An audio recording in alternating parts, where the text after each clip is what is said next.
So welcome to the session, guys. Thanks for coming along. It's called Building aGov, a progress report and how to contribute. So hopefully by the end of the presentation, you'll have a bit of an idea of what aGov is all about and maybe some takeaways if you're building an install profile yourself, some of the architectural decisions we made along the way.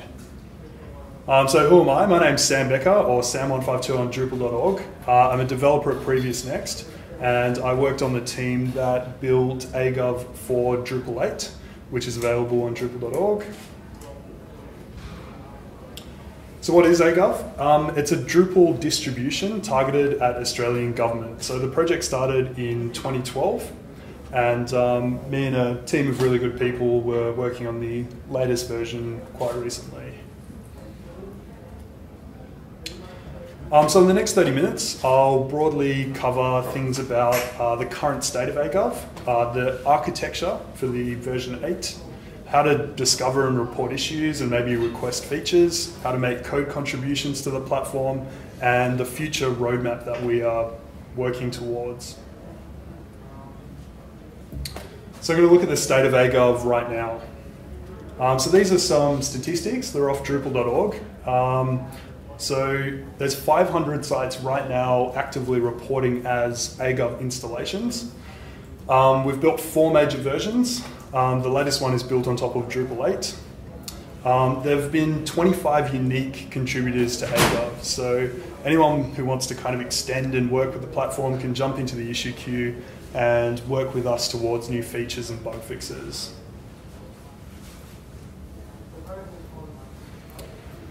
So here's a bit of a version comparison. So we've got 3 major versions here. So the first 2 are built on Drupal 7, and the latest one is built on Drupal 8. You'll notice the 7.3 version looks a lot like the 8.1 version. And that's because we use a style guide for all our front-end components. We're able to port that theme really easily, but I'll talk a bit more about that later. So for those of you who haven't heard yet, Drupal 8 was actually a really big deal. So it was 5 years worth of work from the community, and it brought a whole bunch of improvements to Drupal in general. So a lot of the pain points people experienced with Drupal 7 were solved in Drupal 8. And that's why we're really excited to build the newest version of aGov on top of Drupal 8. So a few of the features: it's fully responsive. All of the responsive components are built into a base theme, so you can use them all without necessarily using the same visual styles. That's an example of the desktop and mobile version. Quick edit: this is probably the favorite feature from Drupal 8 people like to show off because it's a nice demo. But you can edit all your content in line without visiting an edit page, just by sort of clicking on the different elements and replacing them right there and then.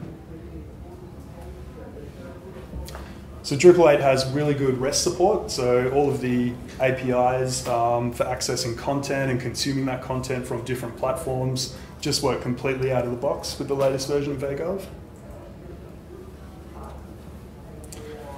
So the style guide driven front end was a pretty important evolution in the way we do front ends at Previous Next. So each component is actually built outside of Drupal, and when we build those components, we bring in some accompanying documentation about those components. And that allows us to browse those components in a separate document outside the website. It also makes all of the components agnostic of the Drupal site building that goes into a website. So what that means is when we moved major versions, all we had to do was add the right classes to the right elements, and we got all of those visual and structural components for free, basically.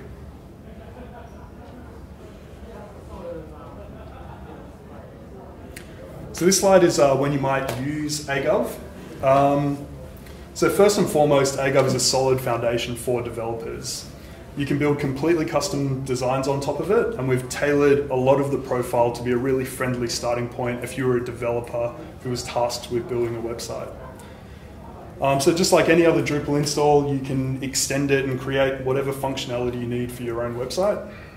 And we also hope it's going to be a good reference for best practices in Drupal 8 development, which was pretty important to us.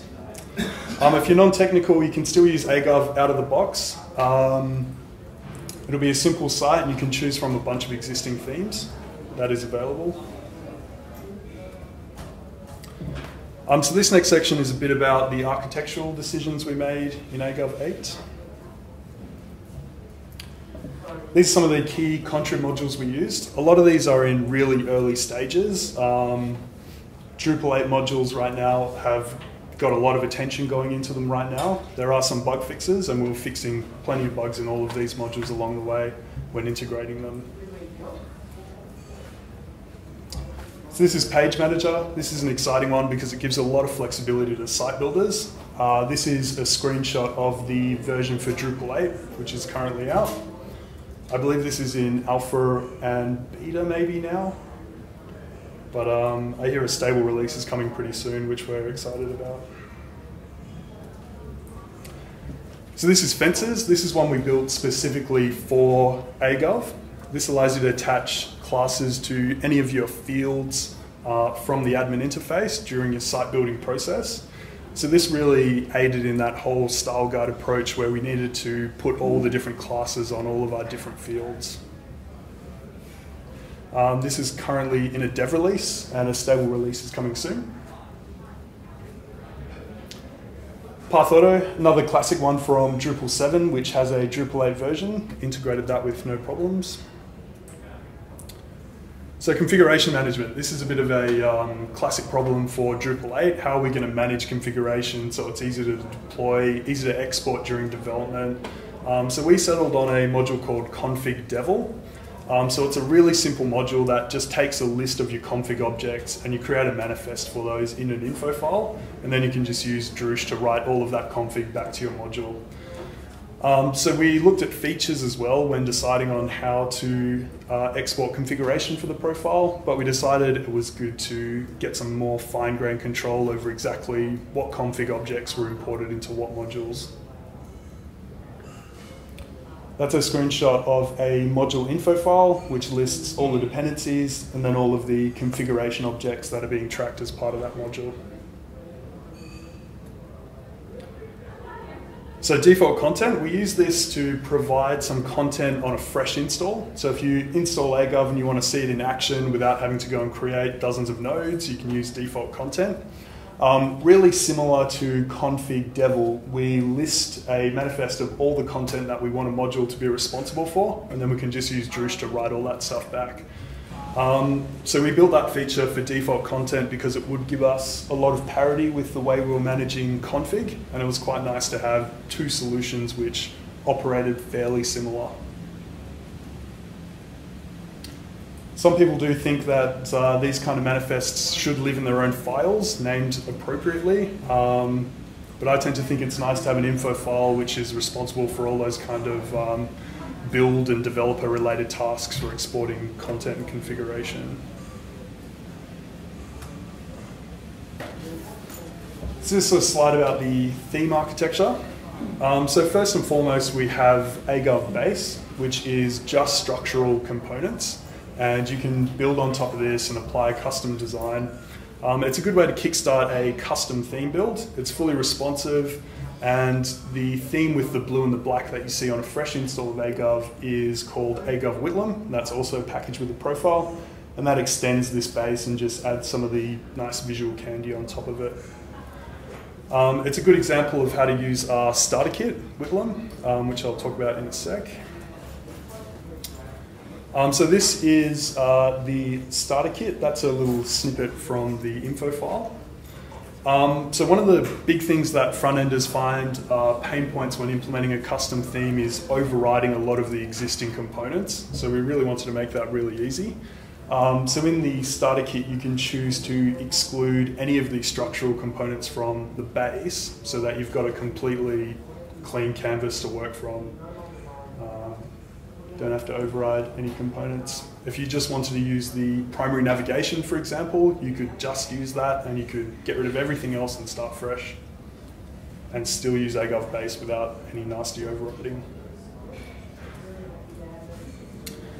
So one of our goals for aGov was to be really modular as well and to allow people to only install exactly what they were going to use. So we created this concept called configurable dependencies.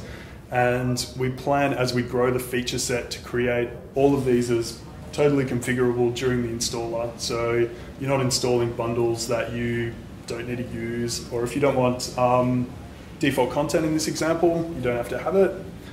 Some of the new configurable dependencies that have dropped in the last week are things like the password policy. Don't have to install that.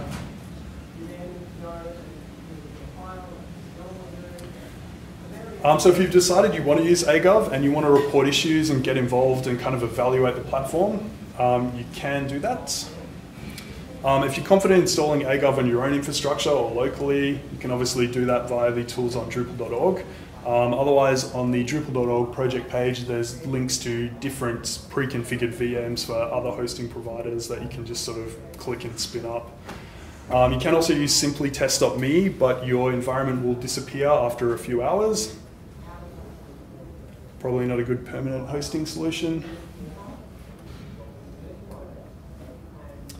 So we're tracking issues on Drupal.org. So all of our development for the platform is all done through Drupal.org. There's no private issue queues. All the code is posted on either there or GitHub first for review. You can go check out all the issues that we've posted. There's a roadmap in there which discusses what we kind of want to do with the platform over the next few months. You can make feature requests, get involved. So code contributions, if you are a developer and you do want to cut some code for the platform, or you've been using it and you've added a feature and you might want to push that out to the community, I'll talk about that now. So you'll probably want to fork it from GitHub. All the code is hosted on Drupal.org, but it goes through a build process before it gets to Drupal.org. So we're using front-end technologies like Sass, and Drupal.org's packager doesn't actually allow us to compile that. So what we've done is we've put a CI server between GitHub and Drupal.org, and as soon as you merge a pull request on GitHub, all the assets get compiled, sent to Drupal.org, available for download. So if you clone from GitHub, you get access to all of our automated tasks. So these are really handy for saving time and cutting down on repetitive tasks.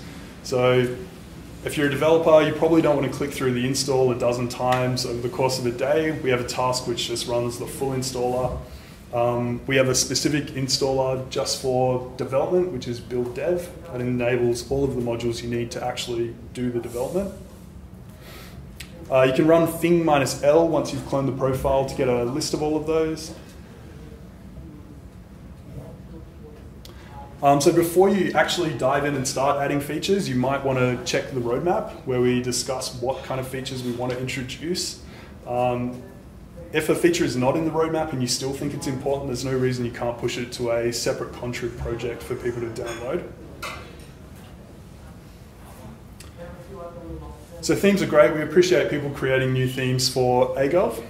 You can create them in theme projects on Drupal.org, and if you let us know about them, we can link them from the project page. There's a few that we've created out there that we do link from Drupal.org. So the future. We want to introduce and update key modules. So we've already started on a lot of these, but moderation state is a good one that's coming soon. Meta tags, password policy, all of the features from the 7 version we're actively involved in porting and bringing up to Drupal 8 standards. One thing we want to do is work towards a stable release. So this means all of our dependencies will be stable and providing upgrade paths, and we want to be able to provide an upgrade path so as we add new features and enhance existing features, that you can just drop in the new version, run up DB, and everything will continue to work. To do that, we really do need stable dependencies, otherwise we're stuck writing upgrade paths for everyone else's code, which we don't want to do, time constraints. But once we tag a stable release, which will probably be a 1.0, that's basically our green light to say that aGov is ready for use in production. So the upgrade path, we'll be doing the normal stuff as responsible contrib maintainers, keeping security up to date. Updates won't break existing sites. All the contrib modules will be tested together. All of the existing features will have tests. So if you want to find out more, you can go to the recently refreshed aGov website. If you're a developer and you want to get involved, the best place is probably Drupal.org. and you can contact Previous Next on our website. Any questions? That's everything.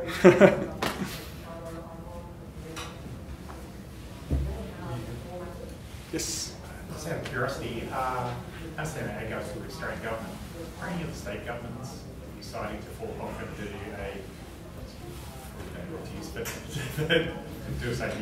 NSW sort of implementation or something like that? Or Yeah, I don't know, to be honest. I know there's obviously the GovCMS fork, which was from the 7.2 version, but I'm not aware of any other separate forks for really specific use cases. I know there's a few themes out there for different organisations who've decided they just want to be able to skin aGov, so anytime they need a site they can just roll out the same theme and make variations. But no, There is doesn't a, really have I think there's a New forks. South Wales government theme available on Drupal.org, and I think there was talk about Victorian government one as well. So. Yeah, Drupal is a foundation and we find to use for state government as well without necessarily having to fork the code base. Sure. Anyone else? Yep. Nope. No, go ahead. Do you have an estimated kind of release date for 8.1? So it kind of depends on dependencies. We really want them to be stable first. There are a couple of big ones like panels who might take a little while to stabilize and actually release a first version. But as soon as those are up to date and we're actively in those queues trying to get a sense for when they'll be ready, we'll tag our own stable version. So no date as of yet. It's kind of when it's ready at the moment.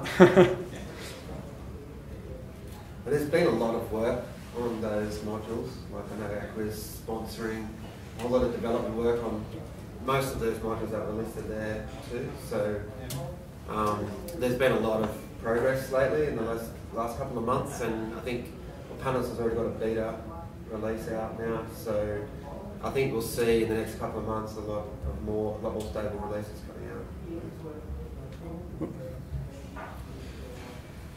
Cool. Okay, thanks for coming, guys.